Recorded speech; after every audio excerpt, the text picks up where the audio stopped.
It had been a long week for the wealthy businessman. He had spent days in meetings, conferences, and flights that left him drained and restless. His mind was constantly chasing numbers, deadlines, and targets. That had been his life for years, always moving, never resting. Money had become his language, success his companion, and loneliness his silent shadow. He lived in a grand mansion on the edge of the city, surrounded by tall gates and quiet gardens. The house had everything one could dream of: chandeliers that glittered like stars, marble floors that echoed every footstep, and a silence that felt heavy even in daylight. But despite all the luxury, the place felt empty most of the time. His staff took care of the home while he was away. There was the gardener who tended to the wide lawns, the driver who waited at the gate each morning, and the maid who managed almost everything inside. She was a quiet woman, humble and hard-working. She never complained and never spoke more than necessary. She would always make sure the house was spotless before sunset, and she left everything exactly how he liked it. For years he had trusted her completely, never having a reason to doubt her honesty or dedication. That Friday morning, he had been scheduled to fly abroad for a 3-day business event. His assistant had packed his bags, booked his flight, and arranged every little detail as usual. But an hour before takeoff, he received a message from the organizers that the event was postponed due to an unexpected emergency. It was a rare moment of free time, something he hadn't felt in months. For the first time in a long while, he smiled at the thought of having a quiet weekend without work. He told his driver he wouldn't need to go to the airport and decided to return home right away. He didn't inform anyone that he was coming back. He wanted to surprise his staff, maybe see how the house looked when no one expected him around. There was a strange excitement in his chest as he imagined walking into his mansion unannounced. The drive back was calm, the streets quiet, the sun dipping low in the sky. As his car rolled up the driveway, he noticed something unusual. The front door wasn't locked. The lights inside were on. He could smell something cooking, something warm and rich drifting all the way to the porch. It was odd. The maid usually never cooked anything unless instructed. He stepped inside quietly, expecting to find her maybe cleaning or organizing the kitchen. But instead he heard something that startled him: laughter. Not just one person's laughter, but several voices. It was soft, joyful laughter echoing from the dining area. For a moment he thought perhaps some workers or relatives had come over, but he had never allowed guests inside without permission. He moved closer, his footsteps silent on the marble floor, his curiosity growing stronger with every step. From the corner of the hallway, he peeked toward the dining room. What he saw made him stop. There, around the long dining table, sat a group of children, 5 or 6 of them, maybe more. Their clothes were simple and worn out. They were eating from his plates, drinking from his glasses, and chatting happily with one another. And in the middle of it all stood his maid, smiling gently as she served them food from the kitchen. She poured soup into bowls, cut pieces of bread, and made sure every child had enough to eat. The scene was so unexpected that for a few seconds he didn't know what to think. At first, his instincts reacted sharply. This was his house, his food, his property. What were these children doing here? Why was his maid letting strangers eat his meals? His thoughts started racing, filled with suspicion. Maybe she had been doing this often. Maybe she was wasting his food. Maybe she was taking advantage of his absence. But something stopped him from stepping in immediately. There was a softness in the scene, the kind that didn't look wrong. The children's faces were full of gratitude. They were laughing in that innocent way only children can, their eyes lighting up at every bite they took. It was a sight he hadn't seen in his home for as long as he could remember: warmth, life, and genuine happiness. He leaned slightly against the wall and kept watching. The maid's face was calm, yet there was a quiet sadness behind her smile. When one of the smaller kids dropped a spoon, she gently picked it up and said, "Don't worry, we'll clean it later. Just eat first." Her tone carried care, the kind of care that came from the heart, not obligation. The millionaire suddenly realized how different his home looked in that moment. The long table that usually stayed empty was now filled with chatter. The quiet walls that once echoed only with his footsteps were now alive with laughter, and the smell of freshly cooked food. It didn't feel like luxury anymore, it felt like comfort. One of the older boys asked the maid if there was more rice left, and she nodded. "There's plenty. Eat as much as you want," she said. The boy grinned wide, and the others cheered softly. She turned to the kitchen again, humming quietly as she filled another bowl. The businessman stood frozen, torn between confusion and disbelief. Finally, he decided to step forward. His shoes made a soft sound on the floor, and instantly the laughter stopped.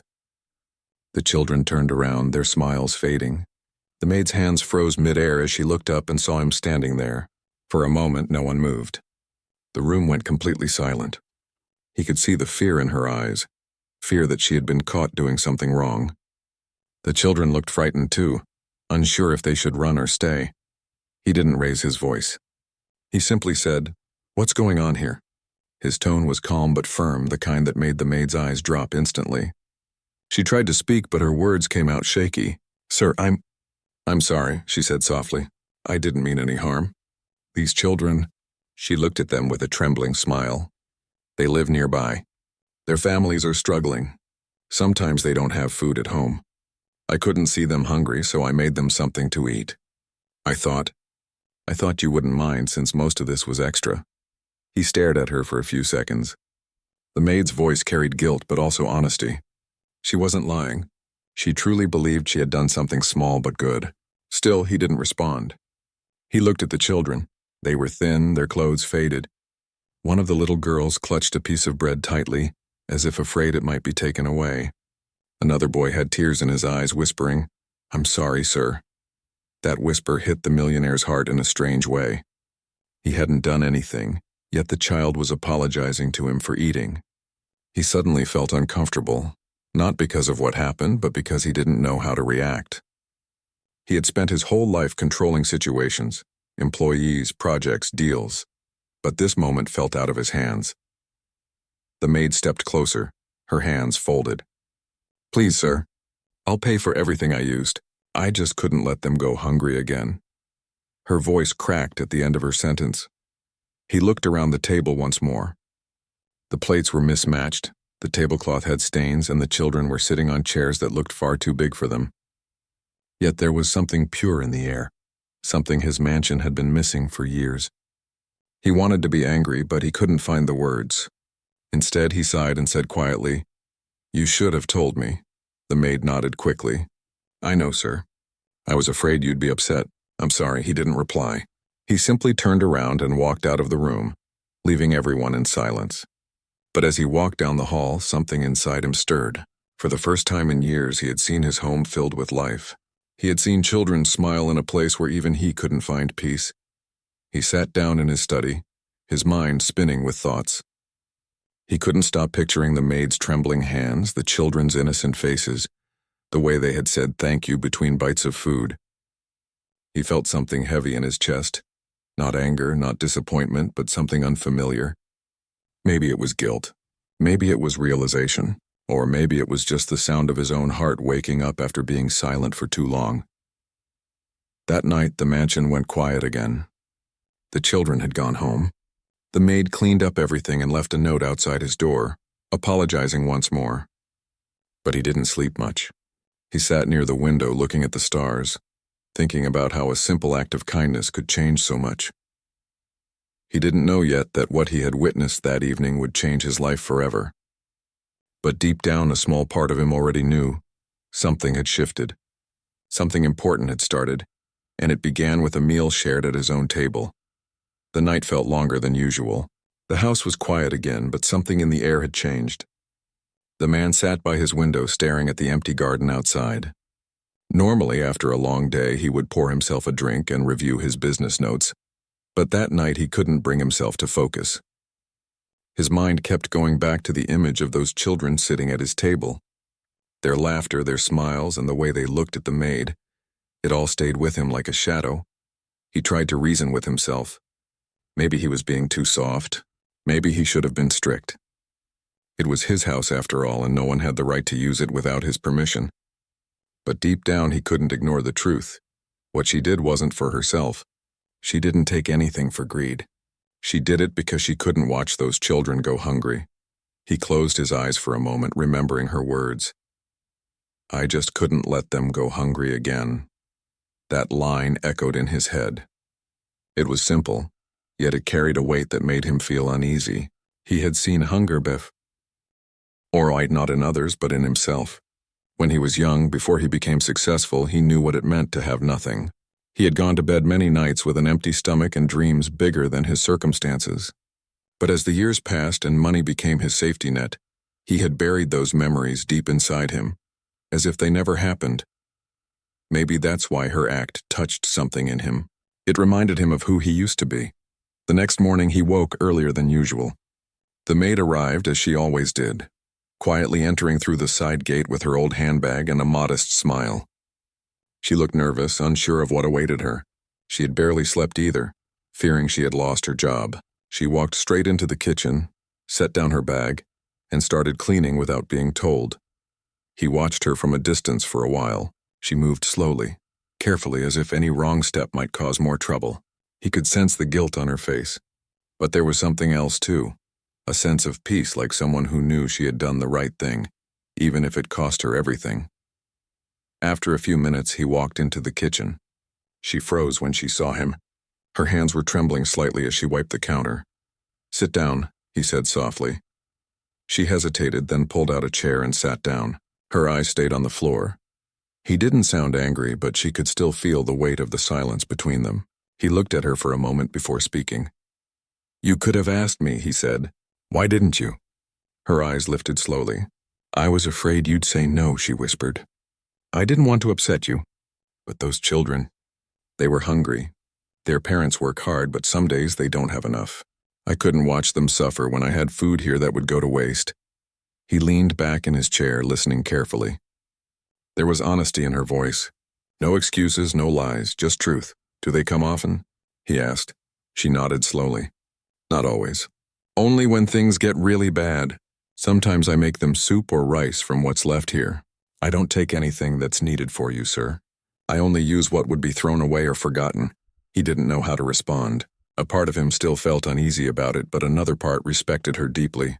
She wasn't stealing, she was sharing. And what she shared wasn't just food, but kindness. He stood up and walked to the window, looking out into the garden. The sunlight touched the trees gently, and for a moment the world felt still. "Do you know their families?" he asked after a while. "Yes," she said. "They live near the old factory road. Most of the parents work there or in the market. But lately many of them lost their jobs. The children wait at the gate sometimes, hoping for food. I can't turn them away. I know what hunger looks like." He turned back to her. "You've been doing this for how long?" She hesitated, then replied, "Maybe 3 or 4 months." His eyebrows rose slightly. "That long?" She nodded again. "I didn't think you would ever find out. You're always away." Her words were simple, but they carried truth he didn't want to admit. He was always away. He had spent more nights in hotels and airports than in his own home.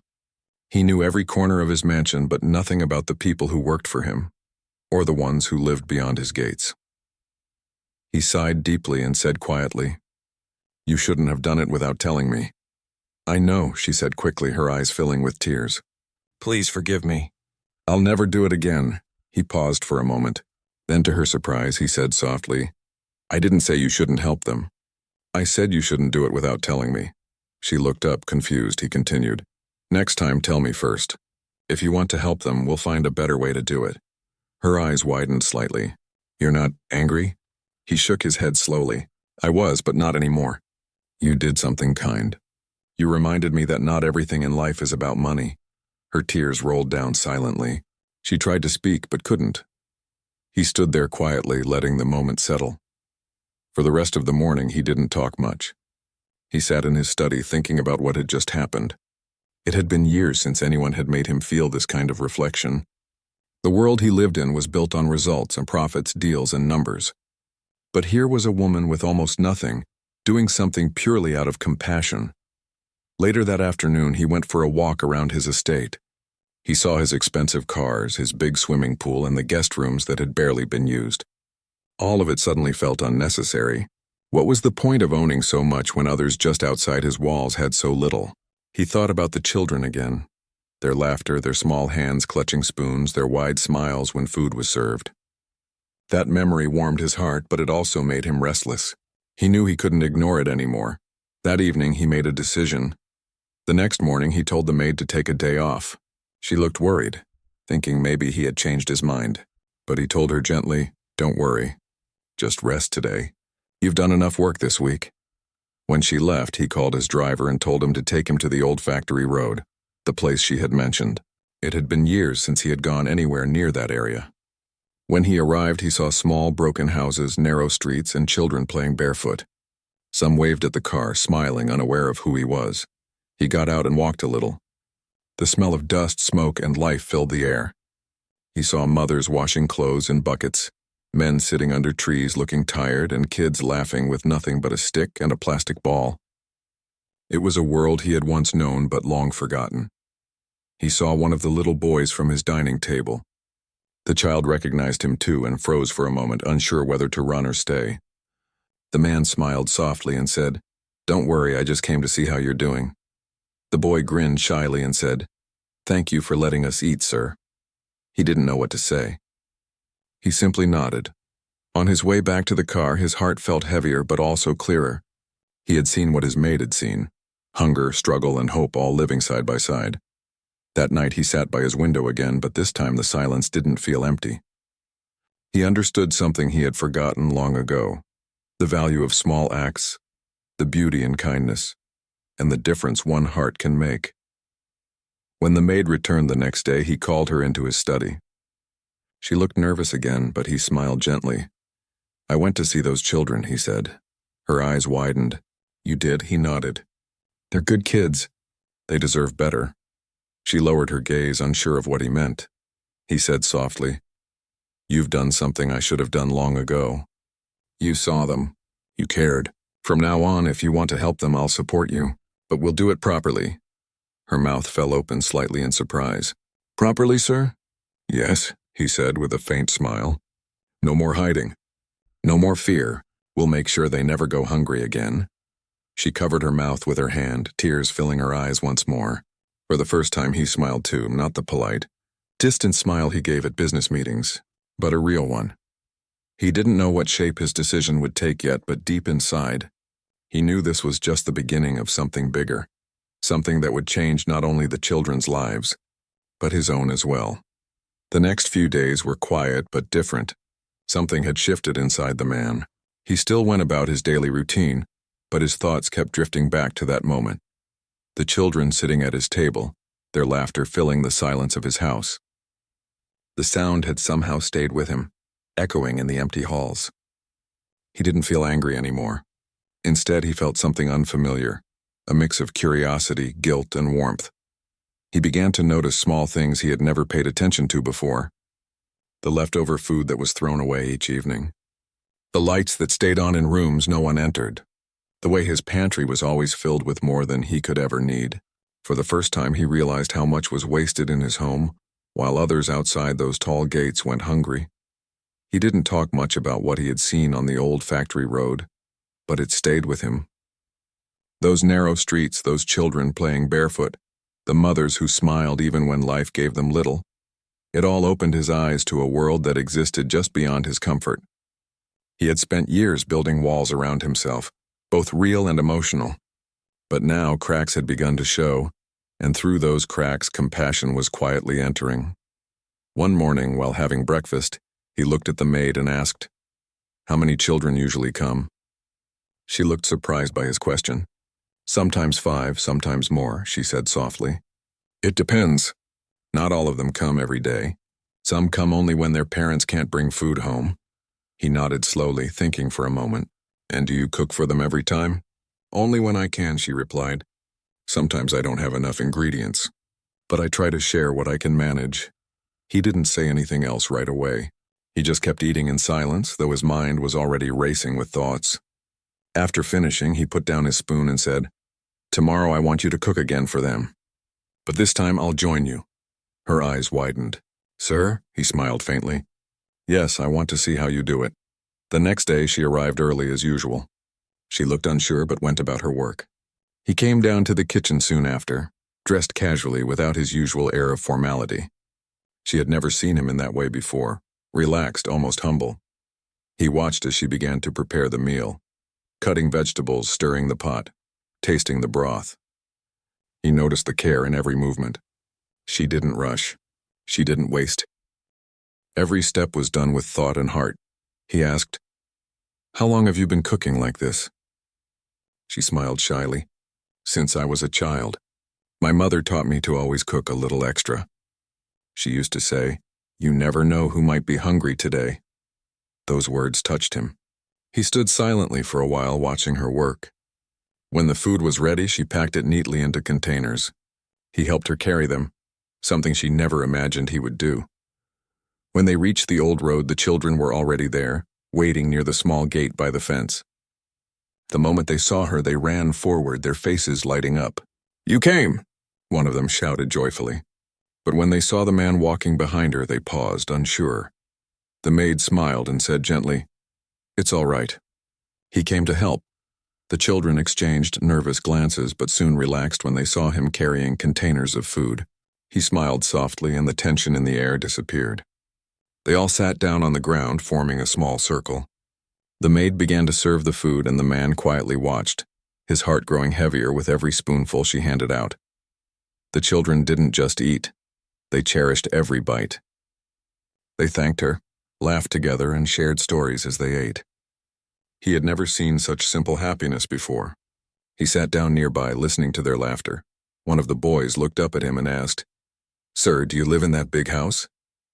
He nodded. "Yes." "Is it true you have a room just for shoes?" Another boy asked, half laughing. The man chuckled lightly. "Maybe," he said. The children giggled. "Wow," one of them said softly. "That's more than our whole house." Those words stayed in his chest like a quiet ache. He smiled on the outside, but deep down something shifted. He had never thought about how his comfort might look from the eyes of someone who had nothing. When they finished eating, one little girl held up her empty bowl and said, "Thank you. It was so good." He nodded gently, but before he could respond, the maid said, "No, thank him. He helped today." All the children turned toward him and said together, "Thank you, sir." He didn't know what to say. He simply nodded, his throat tight. He had made countless business decisions in his life, but none had ever made him feel like this simple act did. On the way back home, he walked quietly beside the maid. The road was dusty, the air hot, but his heart felt light. He said softly, "You've been doing something good all this time, and I never saw it. I was too busy with my own world." She looked at him and said humbly, "You've done good things too, sir. You've helped people through your business." He shook his head. "That's different. That's work. What you do, it's real." When they reached the mansion, he asked her to sit down in the living room. She looked confused but obeyed. "I've been thinking," he said. "What if we make this a regular thing? Not just sometimes, but every day. We can prepare enough food for all of them, maybe even their families." Her eyes widened in disbelief. "Every day?" "Yes," he said. "I'll cover all the costs. You can manage it. You know them better than I do." Tears filled her eyes instantly. "Sir, that would mean so much to them." "You have no idea." He nodded, his expression soft. "Maybe I don't, but I want to." That was the start of something new. Over the next week, the house came alive in a different way. The kitchen that once served only one man now became a place of purpose. The maid worked with energy and joy, and he often joined her, helping where he could. The sound of chopping vegetables, the aroma of freshly cooked meals, and the quiet laughter of teamwork filled the air. Soon, word spread among the children. Every afternoon, they would gather near the gate, waiting eagerly. And every day, food was served with warmth and care. Sometimes he watched from the balcony as they ate outside. Sometimes he went down to join them. The more time he spent there, the less his mansion felt like a cage of luxury and the more it felt like a home. His staff noticed the change too. The man who once spoke little and smiled even less now greeted people with kindness.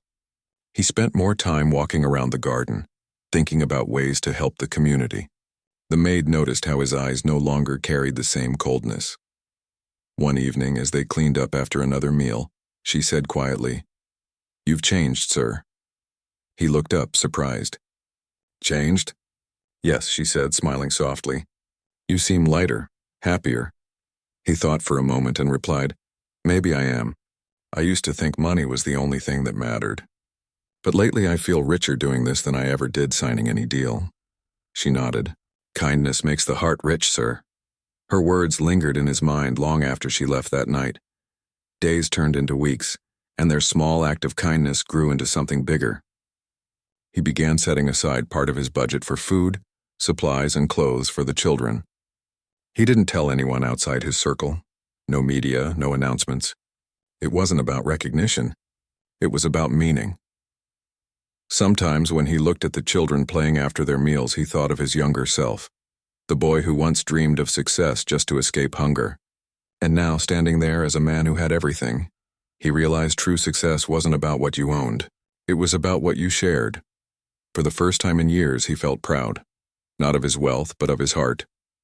And though he didn't know it yet, this small journey of kindness was only beginning. What started as a single act of compassion was about to turn into something that would change not just his life, but the lives of everyone around him. That night, he could hardly sleep. He kept thinking about what he had seen earlier in the evening, his maid surrounded by a group of hungry children, serving them food with the gentleness of a mother.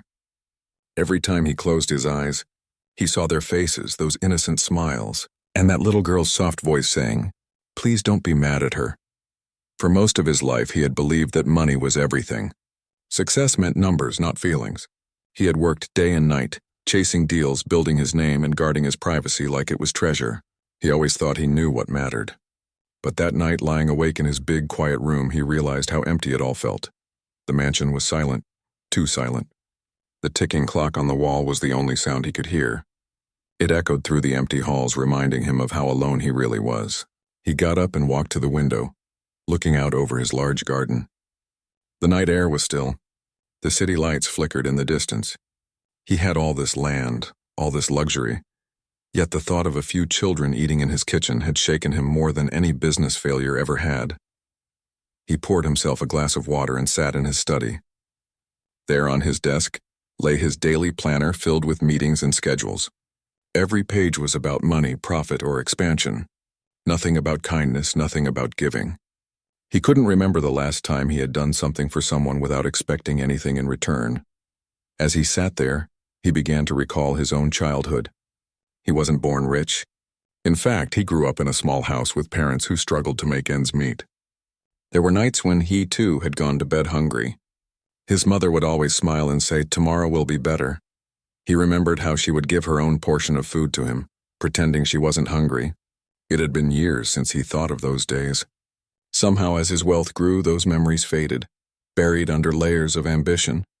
And now, it was his maid who reminded him of something he had lost, that quiet humanity. The next morning, he didn't follow his usual routine.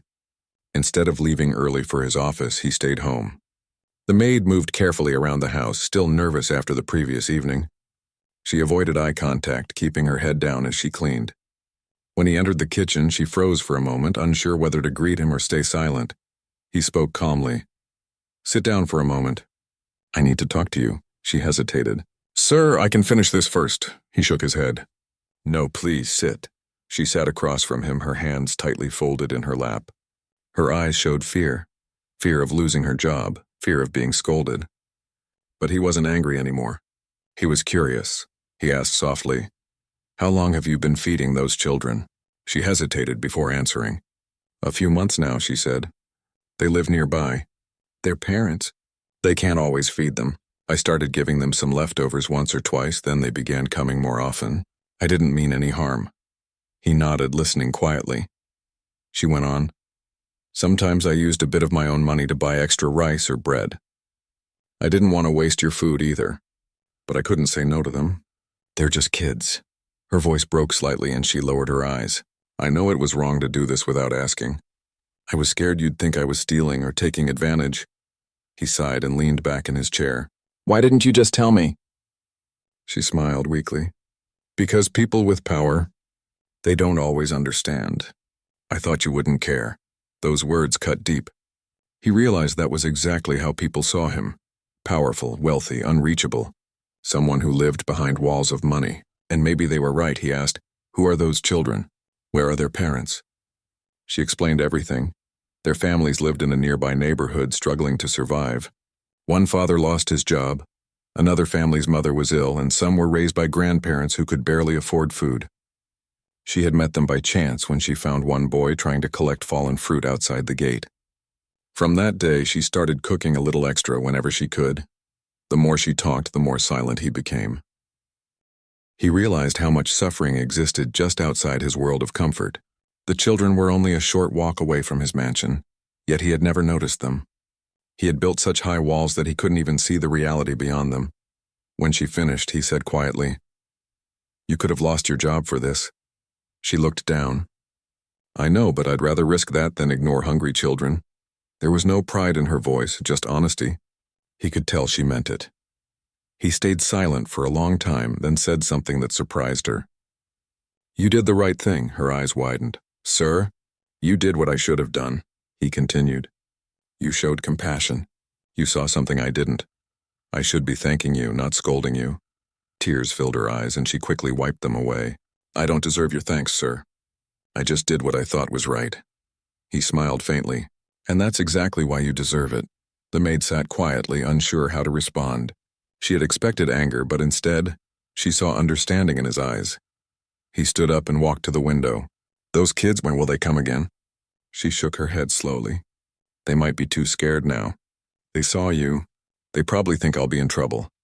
He turned around and said, "Then we'll invite them back, properly this time." The maid blinked in disbelief. "You mean—" "Yes," he said firmly. "We'll prepare a real meal for them. I'll help. Tell them they're welcome here." She didn't know what to say. For a moment, she just stared at him as if she couldn't believe what she was hearing. He smiled again, a genuine one this time. "I'll make sure there's enough food for everyone. And from now on, you don't have to hide anything from me." That day, something inside him shifted. He didn't go to his office. Instead, he spent hours thinking of how he could do more. He didn't just want to feed those children once. He wanted to help them long term. But he didn't want it to look like charity. He wanted it to be something meaningful. In the evening, the maid returned with a few of the children. They were hesitant, holding hands as they entered the large house. He greeted them with a smile and said, "Welcome back."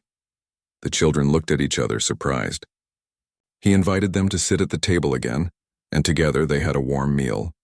He even joined them, something he had never done before. For the first time in years, he laughed. He asked the children about school, about their favorite food, their dreams. One boy said he wanted to be a doctor. Another said she wanted to be a teacher. He listened carefully, realizing how little it took to give hope. Just a kind word, a shared meal, a little care. Later that night, as he watched them leave with smiles on their faces, he felt something new. Peace. The kind he hadn't felt in decades. He turned to the maid and said softly, "You've taught me something important." She looked confused. "What do you mean, sir?" He said, "I've spent my life trying to build wealth. But you built something better. You built kindness." The maid smiled shyly.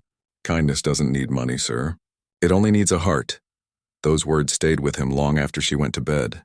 That night he stood in front of the mirror, looking at his reflection, not as a rich man, but as a man who had forgotten what mattered most. He realized that money could buy houses, cars, and luxury, but it could never buy what he felt that day: connection, humanity, and gratitude. And from that moment, he made a silent promise to himself.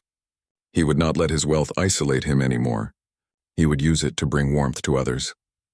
The next morning, he called his assistant and said, "Cancel my meetings for the week. I have something more important to do." The assistant sounded confused but obeyed. The millionaire smiled to himself. He didn't know what the future held, but he knew one thing. His life had changed forever because of a simple act of kindness from someone most people would overlook. The morning sun filled the large house with a soft, warm light.